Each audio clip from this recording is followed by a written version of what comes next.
Welcome back, friends. I'm Rose Oatley, and I'm still going through my kitchen renovation, but I did want to share a quick and easy meal with you. Cheesy beef and shells. So easy to make, yet so delicious.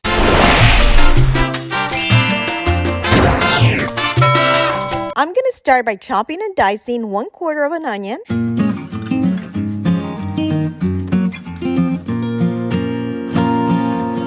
We'll also be chopping up some fresh parsley.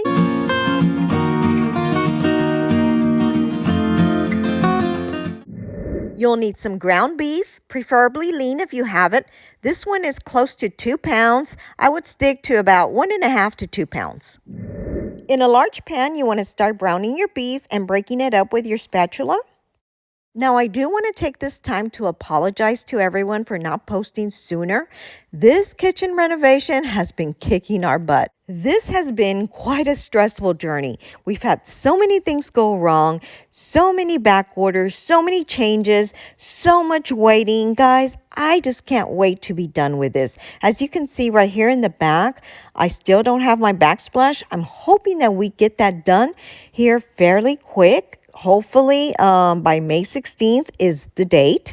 So I'm hoping that the company follows through on this and they get it done so I can start bringing you lots of goodies. I have a lot of fun stuff I do want to start bringing to you in due time. Now, I promise that once this kitchen renovation is done, I will share it with you. You'll see a whole tour of my kitchen. While you're browning your beef, I do recommend that you start boiling your water.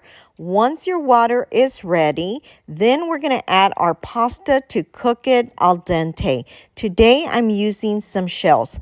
These are medium-sized shells. I usually like to use Barilla brand, but you could use whatever brand you have. And these cook al dente for about 8 minutes, but make sure you follow your package directions.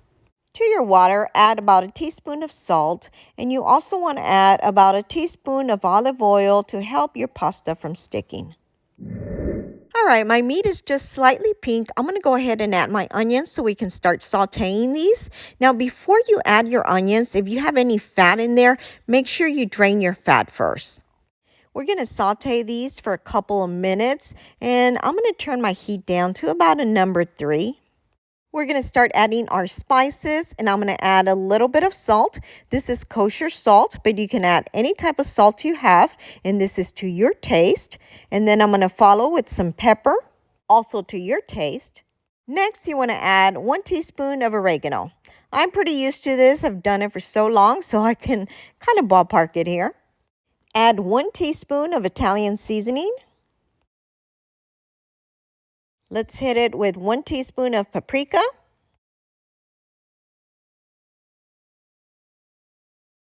And 3 teaspoons of minced garlic, which is equivalent to 3 cloves of garlic. Mix to combine all spices. So we're going to add some beef broth. This one is unsalted, and I'm going to go in with 1.5 cups.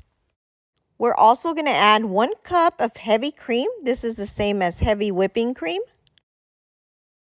This will give it a nice creamy flavor.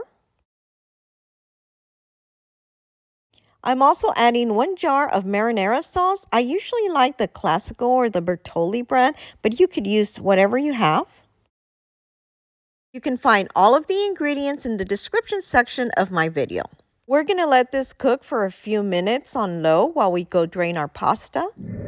I've already drained my water, so we're going to go ahead and add all of our shells. The reason you want to make sure you cook your pasta al dente is because it continues to cook for a little while longer in the sauce. Give everything a good mix to combine all the flavors, making sure that all your shells are also smothered in the sauce. I usually let it sit for at least 1 minute.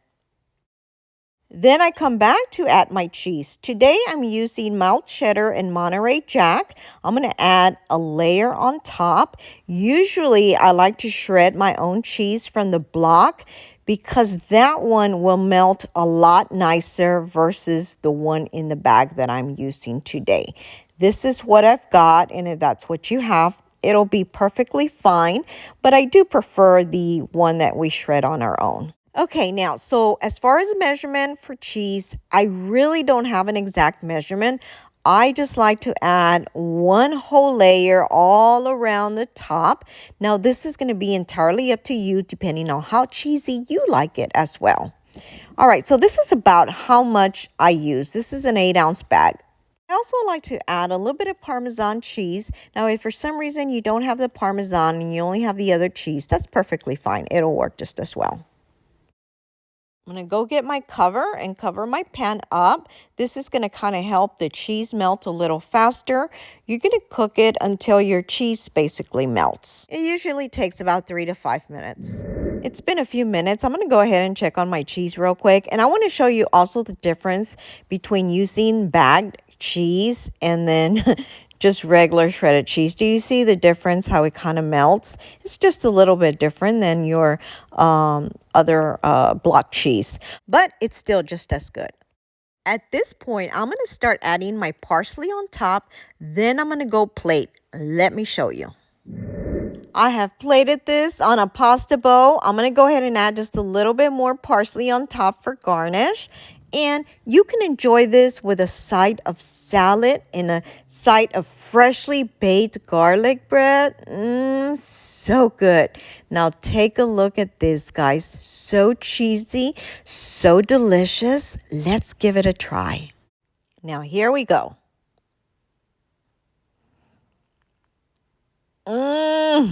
Oh my gosh, guys, this is so good. Nothing like a nice, delicious, quick and easy meal to enjoy during the week. If you enjoyed this video, please help me out by sharing with friends.